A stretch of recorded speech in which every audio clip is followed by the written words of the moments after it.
Turabaramukije amahoro bakunzi ba Burundi bwiza. Uyu munsi Burundi bwiza yagendeye ikigo kiri mu ntara ya Ngozi, zone Ngozi, ku mutumba wa Kinyami, aho benshi bazi nka Centre Jeho Kuki.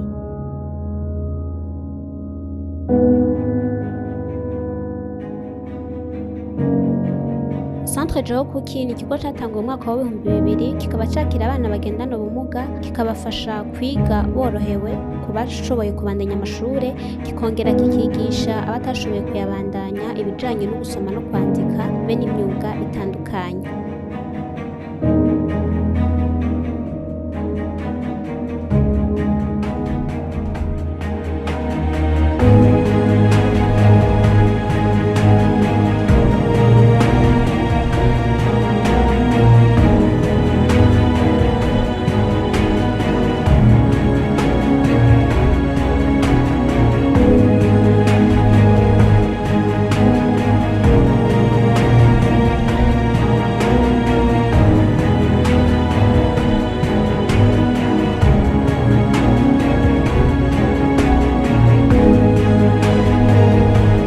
Sinabuhamagaye Gertrude asanzwe ajejwe ico kigo aratwiganira uko ico kigo catanguye, ihangiro ryaco, ibisata bihari n'uko ico kigo gifasha abo bana bagendana ubumuga. Nitwa Sinabuhamagaye Gertrude, ndi responsable w'iki kigo, ego Centre Jeho Kuki. Iyi Centre Jeho Kuki yakira abagendana ubumuga, abaciye mw'ishuri abiga n'abadashoboye guca mw'ishuri. Nk'abo bataciye mw'ishuri tubafasha gutangura kwandika, bakamenya gusoma no kwandika, hanyuma bamaze kumenya gusoma no kwandika baca biga imyuga. Twahisemwo gukorana n'abana bamugaye kuko nk'akarorero abo biga mu mashuri iwabo ni kure, bafata urugendo kugira bashike ku mashuri bagaca bahitamwo kuyaheba. Mugabo ngaha bariga tukabaha indaro, hanyuma bakiga hafi. Ngaha hafi y'iki kigo hariho amashuri ya leta hari bigana n'abandi. Abana bose hamwe ni 60, kuko hariho abiga mu yandi mashuri, mu mashuri shingiro, abiga mu gisata c'imyuga ni 15. Muri kino kigo ubu muri iki gihe twigisha abo bamaze kumenya gusoma no kwandika, baca batangura kwiga ibyo kujisha ibiseke, inkoko no kubarira utuntu duto nk'impuzu zabo. Iki kigo catanguye mu 2000. Ihangiro twari dufise cari gifise kwari kugira ngo dukure abana mw'ibarabara bajya basega, ko murazi ko abagendana ubumuga benshi baca baja gusega mw'ibarabara. Iryo hangiro rero twebwe twashaka ko tubigisha kwibeshaho, bakazovamwo abantu bashoboye kwimenya batagiye gusega.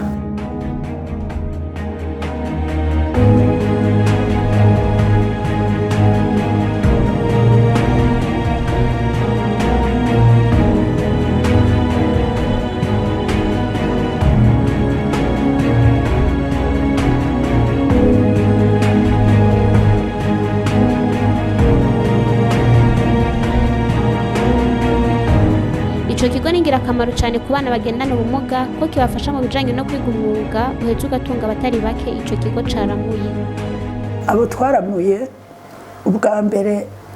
Kera hariho umugiraneza yigeze kudufasha batashe, abambere batashe, ababarira batashe bagaca babaha kite, ni kuvuga ibikoresho nk'imashini, umukasi, imetero, bakabaha umukasi, bakabaha n'akamverope gatoyi k'intango kugira bazoshobore gukora. Mugabo ico gihe uwo mugiraneza ntiyabaye agisubira kuza ngaho iwacu. Ubu ntaco tubaha, gusa baca baja kurondera aho bakora. Mugabo ikidushimisha nuko abenshi turazi ko turababona, hariho n'abari mw'isoko babarira. Ni ibyo navuze ivyerekeye vya kite byo gukoresha mu gihe abana basohotse. Nayo ubundi ku byerekeye kudufasha nta birebire, mugabo leta iradufasha kuko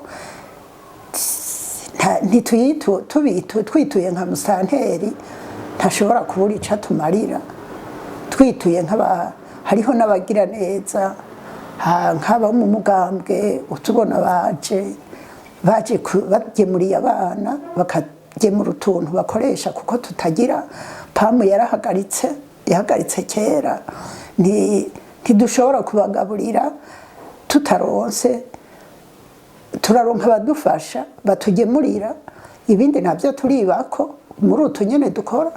Umugambi wo kwigisha abana bagendana ubumuga urafise akamaro kanini kuko akenshi kera bahora bavuga ngo abantu barinuba abana bagendana ubumuga ngo ntaco bashoboye bakabanyegeza, ariko aho bamariye nk'uwo ari aza ngaha arabona akamaro kukwiga, akabona akamaro kukwiga umwuga canke kukwiga mu ishuri, kandi arabonana n'abandi, ntiyigunga wenyene nka kumwe baca babanyegeza.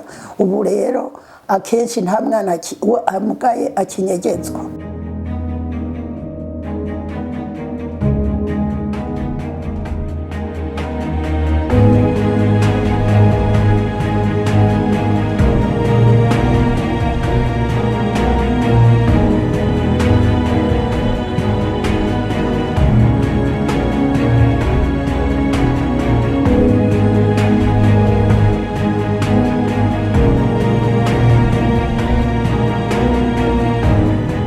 Generoza umwe mu gwaruka kwiga ngaho muri ico kigo yaratwiganiye akamaro ico kigo kimufitiye ko yakira inyigisho ahabwa be n'imigambi afise muri kazoza. Ndwa Bucumi Generoza, umwuga wo kujisha twawutanguye haraheze nk'imyaka 5 tugukora. Twaje tutawuzi baratwigisha hanyuma turabandanya. Inyigisho dukora muri jeho kuki ngaha muri kino kigo tuzakira neza kubera zibarizi keshi baratwigisha kuntu tuzobaho n'ukuntu twokora kugira dushobore kwiteza imbere, nituze gusabiririza naho tugendana ubumuga, bakatwigisha kubana nyene ibintu bitandukanye. Akarusho ndahakura icambere nuko menya kubana n'abantu, ahandi naho nkaba naramenya umwuga, ahandi nkaba naraje nkahasanga abandi bagendana ubumuga kare nkiri hariya navuga ati ndi jenyene, ugasanga nihebuye. Nyuma yo kuronka ubumenyi ngaha muri kino kigo dufise umugambi ko ubumenyi twizaha turose uburyo n'abadushigikira ko genda tukawukorera ahandi atari ngaha. Aha ibi dukora bisaba umuntu abikorera ahantu hari abantu benshi, hari uruja n'uruza, hegereye igisagara ku buryo biza burabona abantu batandukanye baca bagushorera ku buryo witeza imbere. Ego urumva utaburose nk'ubwo buryo ngubura aho hantu, urumva nicyo kibica kibintambana.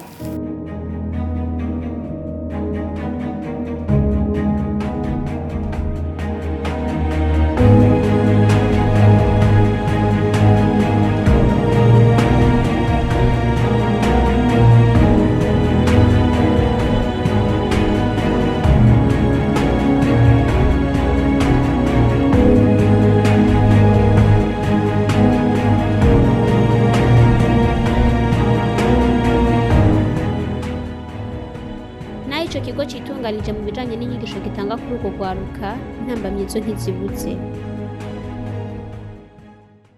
Mu kazi kacu ka misi yose intambamyi turonka akenshi nuko abahejeje kwiga umwuga ngaha bataronka ikibafasha, bataronka iyo baba baronka kite bakaronka nk'akamashini, bakaronka nk'ibintu by'intango bokoze gusumba, nayo ubundi baca bagenda bagakotesha imashini. Gukotesha rero hariho igihe bakotesha bagakorera dukeyi, mugabo utundi bakaduhanye n'imashini. ibikorwa byo muri iyi santere rero turagerageza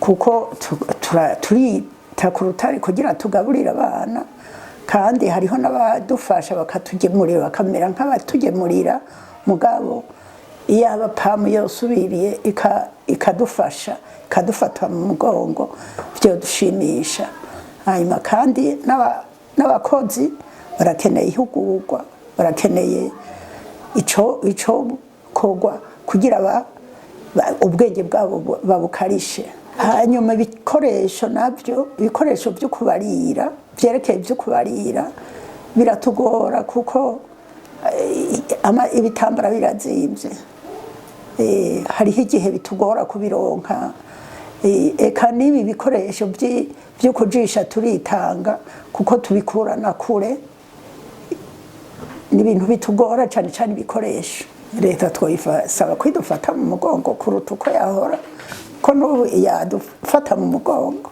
aha mu kigo cacu twakira abantu bagendana ubumuga cyane cyane abatoyi n'abatashoboye guca mu ishuri mugabo batararenza imyaka 25.